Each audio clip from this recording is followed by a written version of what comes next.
Hey guys, this is Arsenal Giants PS3 and this is episode 4 of Season 4 of our FIFA 12 Sunderland Manager Mode commentary.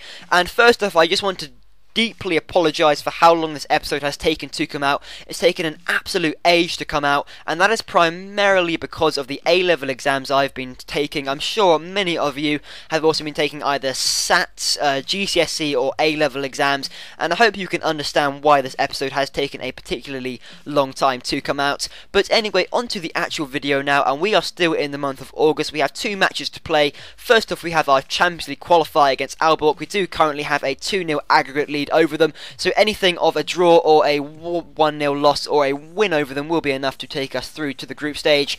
And we have a home match against Tottenham Hotspur in the Premier League on transfer deadline day, which is also going to be included in this video, as I feel whenever I have that as a live commentary, it's a bit stale, it's not too interesting, and nothing particularly happens, so I don't really like to upload it as a whole episode. I'd much rather just include it as your average episode. So on to the Premier League table. We are in 5th place with 4 points, just 2 points behind Manchester United, which isn't too bad. We've only just started out the season, just showing you the bottom of the table, and Tottenham have started off really poorly with only 1 point and in 17th place. That is quite shocking, but as voted by you guys, the Shaqiri goal against Chelsea was your voted goal of the episode for last episode, so thank you very much guys for leaving a comment on that.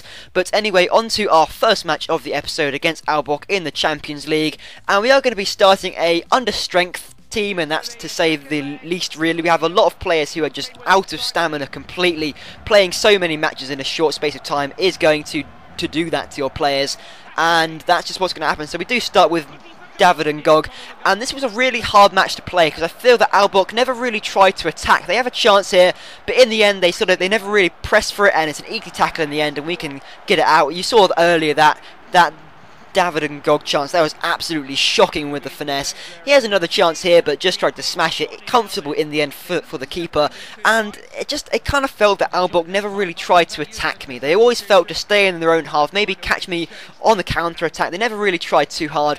I do sub off Exard and Shaqiri for Connor Wickham. Connor Wickham is a player you haven't really seen feature a lot in any of my episodes because I just don't think he's that great really, and unfortunately Shaqiri is running out of stamina. A chance there for Lucas Podolski, but on his right foot he was never really going to score it. I really have a problem. I always think of taking it. I don't really care on what foot he shoots with, where I really should try to shoot with his left foot instead of his right foot. I know a lot of people leave a comment on that. So we did have a number of chances. Connor Wickham had a shot earlier on, and David and Gog here takes it past the keeper beautifully, and then just has to slot it into the net. Tries to take it too early, and that was a bit of poor finishing on my part. But finally, at last, in the 78th minute, Aalborg had a chance on goal. In the end, rather comfortable for Courtois, just palmed out for a corner, nothing came of it, but Aalborg actually came on and attacked again, and the shot come cross actually manages to be headed in by Anderson in the 89th minute,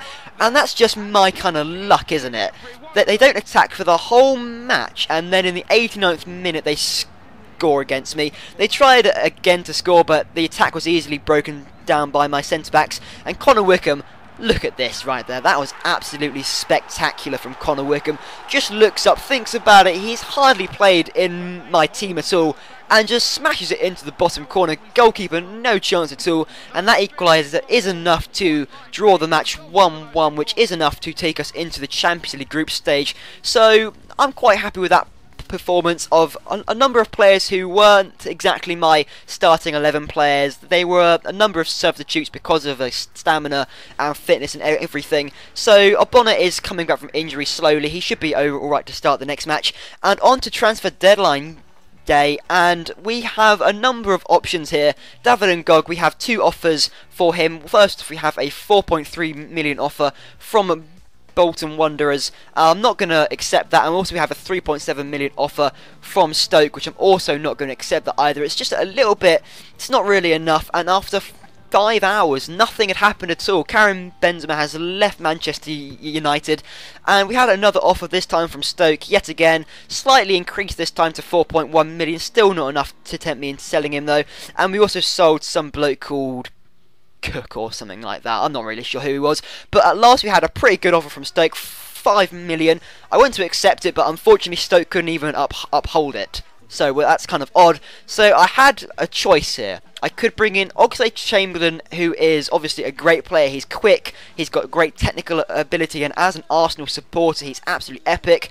And we have another centre-back here, Hovland. Now, I wasn't sure whether to bring in Hovland and Chamberlain or Yagma Mbia, probably because I wouldn't be able to pronounce it. I decided to go with Oxlade-Chamberlain and Hovland. So I hope you guys can sort of imagine why I've decided to make that decision. And Hovland will slot in at centre back. He's reasonably quick, he's quite strong, he has alright stamina, but look at that strength, he has 96 strength, so in the end he's actually quite strong. Nikolai Boulton is going to come in as a replacement for Clichy, as his stamina is incredibly low, and he's also suffering from a slight hamstring injury from playing too often. And this is pretty much our squad at the end of the transfer deadline sort of period.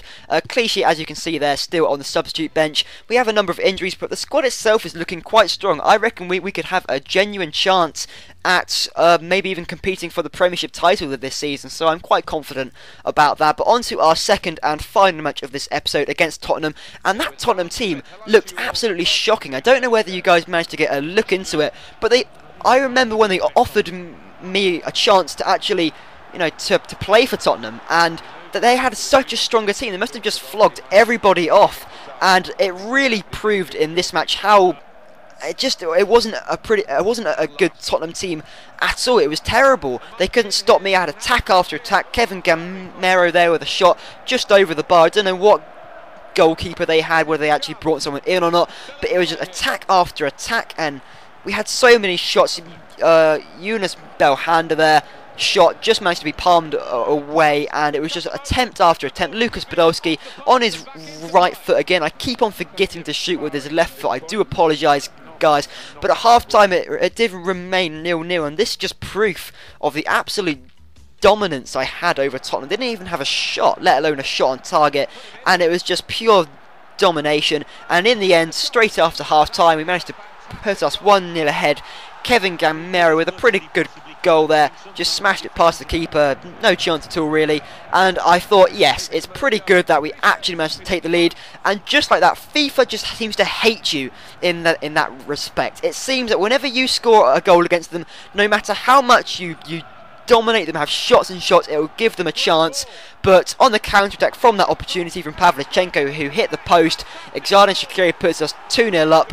Sorry, there's a little bit of crazy editing there because the clip kind of screwed up a bit, but we are 2-0 up, and I decided to bring on Oxlade-Chamberlain. Tottenham weren't really threatening me whatsoever, so I thought bringing him on, it'll be an interesting thing to see if he can actually have an impact on the match. Arasto Vidal had a shot there, and then I think we had a yellow card to Hovland, I think it was, for his challenge.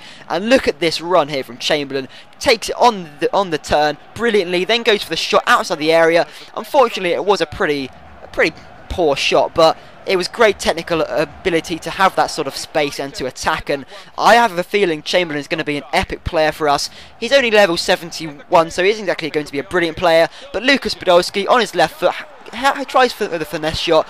Goalkeeper palms it out into the path of Oxlade-Chamberlain, who's of course going to gobble up that chance and put us 3-0 ahead. Nothing else happened, as that was in the 90th minute, and at full time it was 3-0 over Spurs, so that is a great result there. We've moved up now to 4th place, so we are still in Champions League qualification, but I do want to be attempting to challenge for the title. And as you can see there, Tottenham, after 3 matches, are still in the relegation zone, so that's absolutely shocking for them.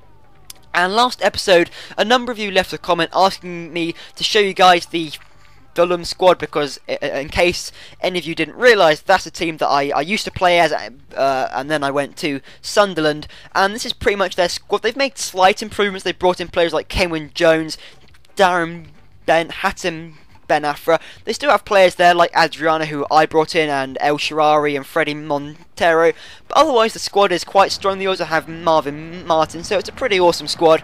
But now on to goal of the episode, and we have 2 contenders. First off, it is the Connor Wickham goal against Albuquerque, and that's going to be a pretty hard one to compete against. That was an absolutely brilliant goal from Connor Wickham, and then we have the Shaqiri goal against Tottenham, takes it past the keeper and then clinically finishes into the bottom hand corner. So please leave a comment on which one you think should be goal of the episode. And now for player of the episode, I wasn't really too sure who to pick, but in the end I went for Kevin Gamero, because not only did he score against Tottenham, but as you probably saw there, he delivered a perfect through ball to Shaqiri and also a great through ball there to Podolski. So in the end, all our goals against Tottenham were from him. So he is a crucially important player for us, and he is entitled to his player of the episode for episode 4. So thank you very much, guys, for watching. As always, I do apologise for how long this video has taken to come out, and my commentary isn't exactly brilliant because I haven't actually done a commentary in such a long time, but I hope you guys enjoyed anyway, and if you did, please leave a thumbs up because it really helps us out and all that good stuff. So thank you guys for watching.